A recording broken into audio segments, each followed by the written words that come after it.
Welcome to Whispers from the Vale, haunted Britain and Ireland, where the past never truly rests. From forgotten battlefields to cursed crypts, we uncover the eerie legends, restless spirits that still walk among us. So listen closely, because some whispers never fade. Welcome to Whispers from the Vale, where we journey into the shadows of history, into places where time has frayed and something awaits in the dark. Today we descend into one of Scotland's most haunted corners, Greyfriars Kirkyard in Edinburgh, a place of damp earth, crumbling headstones, and restless spirits. At the heart of all, a crypt, a name, a curse. This is the story of the Mackenzie poltergeist and the man behind the legend.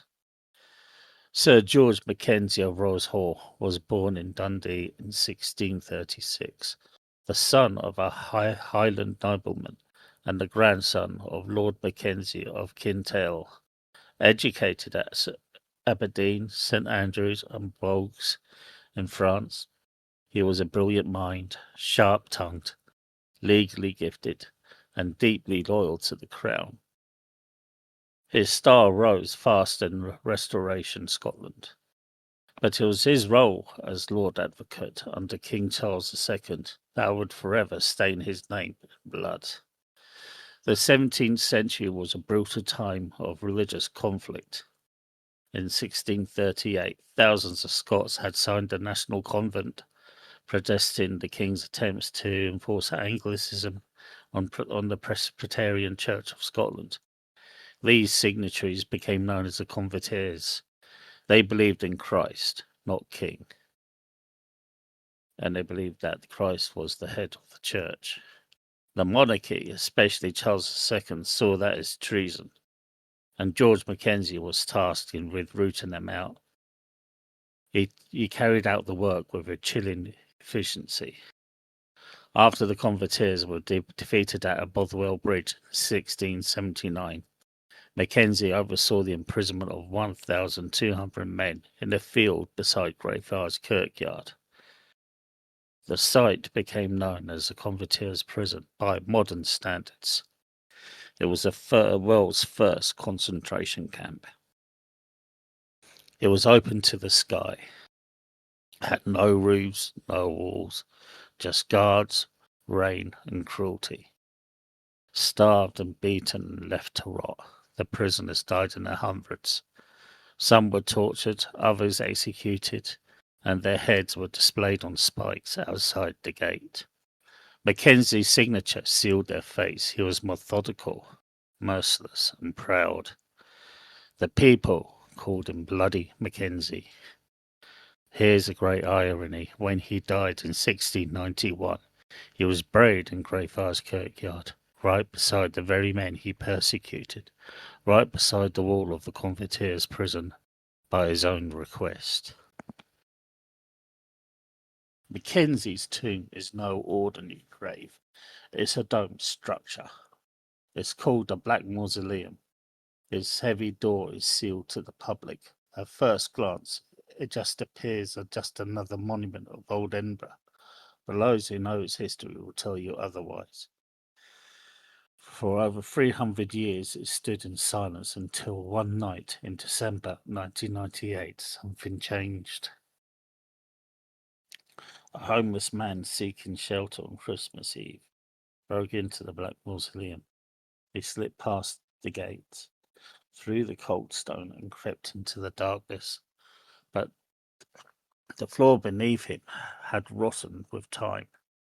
He crashed through it and fell straight into a hidden ossuary, a forgotten chamber beneath the tomb. Here he landed not on stone, but on bones, a pile of ancient, unidentified skeletons. Many speculated to be plague victims from centuries before. He lit a match and screamed. Within weeks, something began to stir in the graveyard. Visitors and ghost tours reported strange bruises, bites, and scratches. Some collapsed without warning. Others were shoved to the ground by unseen forces. Tour guides began logging in hundreds of complaints. People complaining of dizzy spells, panic attacks, and icy blasts of cold air. Shadowy figures and darting between the gravestones. But this just wasn't hysteria. People began showing up in hospitals, covered in unexplained injuries. One woman lost consciousness for hours. One man said he was bitten, and children had wept after feeling something tug in their hands or breathe on their necks. One man was even knocked unconscious, his face pale and his pulse racing. But reports piled up, and so many, in fact, that the City of Edinburgh Council locked the Black Mausoleum and access was restricted to only licensed tour guides. But the attacks did not stop. Author Jan Andrew Henson, writing a book on Edinburgh's dark history, began documenting the cases, only to claim he too became a target of the poltergeist. Doors slammed in his home, books flew off their shelves, and he woke to bruises on his arms and legs. Now, if you're enjoying this deep dive into Britain's most terrifying hauntings, I'd be grateful if you could like and comment on this video. Sometimes YouTube isn't too kind to historical channels like something like this or folklore channels. So, but your engagement really does help to keep these videos alive and keep the Whispers from the Vale alive. So, and if you'd like to support the channel further, we do have Buy Me a Coffee and we do have a Patreon page. Every support means that we can do more videos and carry on doing this. Okay, so let's get back to the shadows.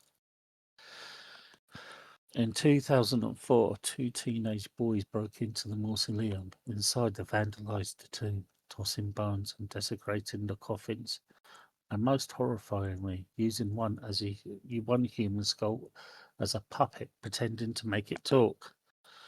They were caught and charged under the unused law, violation of sculpture. Following that break-in, the ghostly activity intensified once more. Tourists reported losing time, blacking out, or being physically thrown to the ground. Even houses bordering the graveyard aren't spared. Residents spoke of crockery shattering, disembodied voices, and laughter in the night. Is it the ghost of George Mackenzie himself? Some say yes, that his spirit remains so proud, so cruel, so arrogant and deaf, it lashes out at those who disturb him. That centuries of bitterness have twisted him to something monstrous. I would say the true evil isn't Mackenzie, but something he disturbed. That ossuary below the mausoleum, filled with unnamed skeletons, may have been a plague pit, a mass grave sealed and forgotten for centuries. By breaking through, Mackenzie's tomb may have unleashed something far darker than a single man's soul. So if you're visiting Greyfriars at any time, you'll find it calm on the surface. Stone angels look down from weathered monuments, crows perch silently on crooked headstones, and tourists snap photos. Locals pass by on their way to work, but step closer to the Black Mausoleum and listen. Some swear they can hear scratching within, a low knock, a breath, a moan. And if you're brave enough, you might join the ghost tours that enter the convicts' prison. That cursed soil where the cries of the persecuted still linger in the cold wind. And also, if you're reckless enough, you might dare to recite the old rhyme, one whispered by children, that say that summons the ghost. Bloody McKinney, commit if you dare, lift the snake and draw the bar. But beware, not everyone who says those words walks away untouched. So thank you all for watching Whispers from the Vale. And if this story chilled your bones, please like, comment and share it with fellow seekers of the strange. Your support helps us continue uncovering these unforgotten, unhaunted corners of the British Isles. But if you'd like to help us keep the veil lifted, visit our Patreon. Every supporter becomes part of the journey. Until next time, keep your lantern lit, because some ghosts do not sleep, and some whispers, well, they'll never fade. Take care all, and goodbye.